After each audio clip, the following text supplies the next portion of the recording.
All right, you guys, now that this transfer window is officially closed, let's take a step back and assess just how successful it was for the Canadian internationals. I was laughing the other day when I watched Ollie because he said he was going insane until the window closed, essentially, because of the pure volume, and fair enough, because there were a ton of moves to track. So we're going to start the show with somewhat of a report card. We'd be here all day realistically if we talked about each individual move, but I do want to highlight the highs and lows of this window. Gareth, I'll start with you. It doesn't necessarily have to be an A+, but when you think about which player you'd give the highest grade, who would that be and what would it be? Well, it's good to see that all of us are still here, no transfers away. So we stayed right where we are for the time being in the build-up to the World Cup. I have two players that I both give an A because I think that they are in ideal landing spots. And that's the two biggest name players, in Jonathan David and Tajon Buchanan. Juventus, for me, a no-brainer when a club like that comes for you. I think it suits Jonathan David to a T. It gives him the platform to go out and be that bona fide goal scorer playing in the Champions League, playing at a very high level for a club that's ambitious to get back to the top of the Serie A and potentially go on and win a Scudetto. So I think that Jonathan David is in a really good place and everything worked out exceptionally well for him to continue to carry on and even develop even into a bigger player for that club. And for Tajon Buchanan, I think it's a club that plays to his level, his ability. I think that he's going to play on a regular basis. The fact that Jeremy Pino transferred out of Villarreal and went to Crystal Palace opens up a spot of even more prominence for him under a very good manager, Marcelino. It's a good club with a good history. I think he can keep him grounded as well. So I think both those players, there's nothing negative I can say about the moves for either one of them. So I give both of them an absolute A. I understand why Wheels gives them A plus Wheels, as good as it can get. No, they have to be at the highest percent. Well, we'll see. A plus. I mean, that's like stepping into Real Madrid or fair. I'll say with Jay David and Tajon Goran, it's an A plus for me. Feel good. It seems like the perfect marriage with both of those clubs. Can I give an A minus to Saliba going to Anderlecht? Sure. Look, this guy with his age and how young he is, just being 21, going into a club like this at this time from CF Montreal, already have the language. Everyone always talks about when you go to a foreign country, how difficult it is. Already speaks French. To go to a big club like that, this is a huge opportunity for him. So I think this is a time for him to solidify his spot. But for me, that's a good solid A minus for Saliba. Can I just say, I don't think I'd want Gareth as a professor. I'd hand him something really good. It's he pushes you. It's good. Don't blame you. Pushes you to new heights. It's called standards. Standards, Mackenzie. That's what it is. Okay, you guys, when you think about the flip side and you look at maybe a transfer that didn't make as much sense or wasn't as productive in your mind, is there a grade you would give the lowest score, and who would that be for? Jordan, I'll throw back to you here. Yeah, for me, I can understand why he made this move, but for me, I just think the talent and the way that he's played, Derek Cornelius, I would just want to see a different move maybe been made for him. Just because I think that in this modern day and age, everyone talks about a center back being two things. Okay, you need to be willing to defend, but you have to be great on the ball. He's great at both. So I understand Rangers, the Scottish Premiership, you're going to look at it and be like, okay, well, it's a top club in that country. When you're just thinking about European football, I think he could have gone to a better club or have a higher standard. And this is more probably me talking about how I rate the player as opposed to the move that he made. I just think he could do a little bit more. But again, who am I to say where people should play their football? They sign the contracts. They're the ones doing it every day. But when I looked at the move out of the 14 that were made, that one for me, I was just like, I feel like he could go and play further. And I know he's done Malmo in the past in Sweden, and he's done Greece, and he's had a stint at Whitecaps as well. He's been a bit of a traveler when it's come to playing football. But I just maybe wanted a bigger club where he can just show his worth. So that for me kind of hit a bit low. Such disrespect. Rangers is a big club with immense pressure that's going to be on this player. They're covered just like a Premier League, English club. Just in terms of the prominence over there. And so I do think it's a pressure-packed environment for him to go into. Yeah, the league might not be the standard that he just that he's coming from. But Kyle Aaron made a very similar move to, stepping down from La Liga to a position where you're playing with a front runner that's expected to win in the Eredivisie. So I have no problem with either one of those moves. Both those are a B for me. I don't really have a D that I need to give out for anyone, despite me being a difficult professor. I do have a couple C, as in let's see how this goes. Let's go with Mathieu Chouanier. That was the one that surprised me, that he came back just on loan to play for LAFC. Again, a really good side in Major League Soccer, but even Jesse Marsch made the statement when Chouanier went overseas that this is a platform to then go on and play for a bigger club. So the plan had to be that he goes over to Grasshopper, he plays in the Swiss Super League, and then that would give him the opportunity to then potentially go to a bigger league. He's just coming back to a different club, not named CF Montreal, in Major League Soccer for the time being. He wasn't playing at Grasshopper, so I understand that this was a decent enough solution, at least short term for the player, but I would have expected him to maybe go on and play for another club. I still want to see what Ismail Kone at Sassuolo is all about, because they're a side, I've talked about this before on this show, any side that's just gained promotion is going to be very difficult just in terms of the football you play in a very difficult league like Serie A. Like, there are 9 or 10 really strong teams in Serie A, and the rest suffer on a week-to-week basis. Is that the best place for Kone to go on loan when I think all he needs right now is a little bit of stability?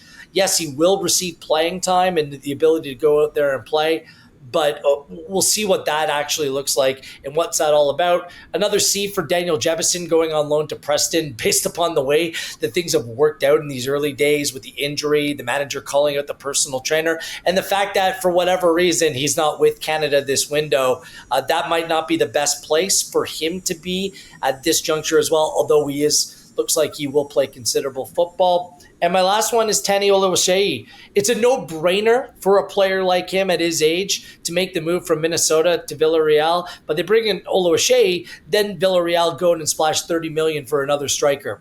So there's immediate competition. And although from a career perspective, this is like a dream come true for Oluwaseyi to go to a club like Villarreal. Again, I love the club. I love everything that they stand for, hence my praise for Tajon Buchanan. But what does this mean for Oluwaseyi's playing time? That's what's going to be important in the build-up to the World Cup, for him to receive regular football and play at the highest level possible. Now he's playing at the highest level possible, but what is the amount of football that he's going to play? What does that actually look like? So I'll throw that into the equation. I put like Nate LaBelle in the mix too, because he's playing League Two. But for me, he's a player for the future, not a player for the now. So although he does have an outside shot being part of the squad for 2026, I don't look at him as being a player that can be relied upon at this point. So, but I probably put him in a little bit of the same category as those other players. Yeah, no, these are good takes and all things that we have to consider. We'll get to that later in the conversation. And I appreciate the letter association.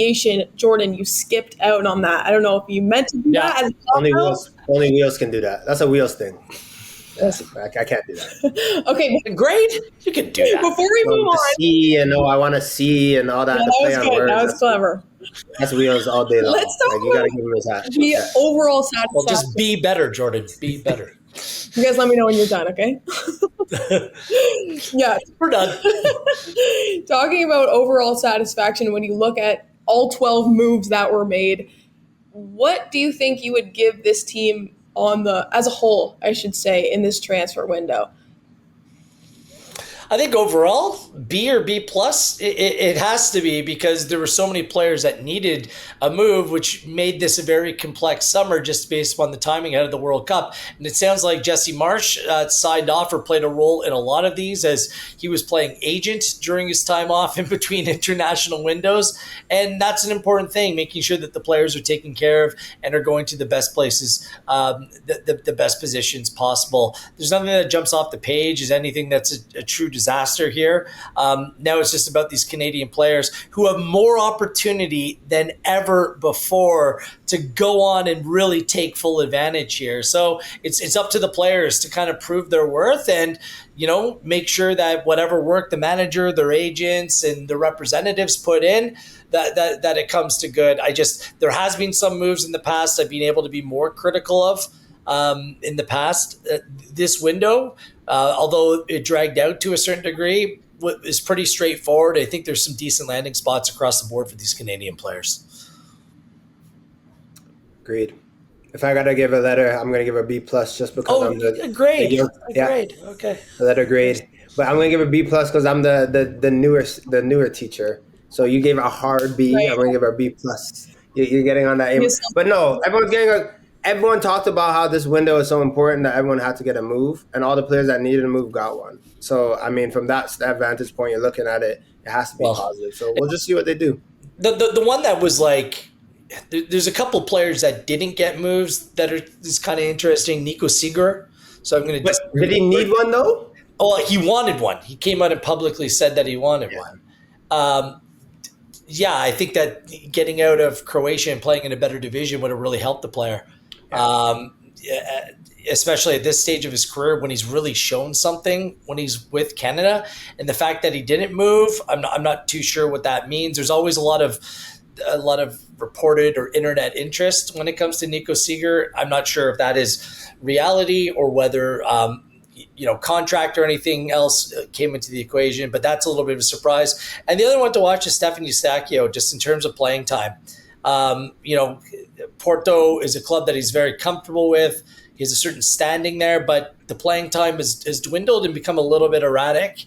And Eustáquio, obviously a critically important player for Canada and what's upcoming as well. So it'd be those two players that you're like, okay, let's see what this means. Neither one is a disaster, by the way, that they're staying at their respective clubs, but those are the two you're like, And I'm kind of happy, to be honest, that Ali Ahmed stuck with the Vancouver Whitecaps, or at least has until now, to see out this season, because the Whitecaps right now have multiple things to play for. Yeah. And I think Ahmed's a really big part of that as well. Well, we've kind of got into it already, and you're right, Wheels. I do think consistency can be a really good thing. But with the players who are moving, bigger clubs, bigger stages, that comes with upsides. But as you mentioned, a lot of uncertainties, like playing time being one of them. So putting the grades aside, Wheels, how much do you think that's going to impact Jesse Marsh's side heading into these next few matches?